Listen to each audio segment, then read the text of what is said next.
করব কামরাঙা মাখা এইভাবে কেটে নেব, কামরাঙা গোল গোল করে আগে কাটবো, আবার কেটে নিলাম গোল গোল গোল করে কাটলাম। তো দেখুন কামরাঙা সব কাটা হয়ে গেছে।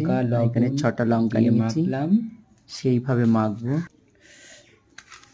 তারপর কাঁচা লঙ্কা লবণ দিয়ে মাখার পর আসলো বিট নুনের পালা।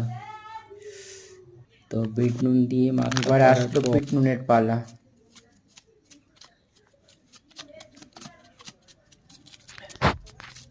বিট নুন দিয়ে মাখার পর এবার আসবে যাকে বলে কাসুন্দি। আর একটু চিলি সস অল্প করে দিলাম, এমনি লঙ্কা দিয়ে মেখেছি চিলি সস। তারপর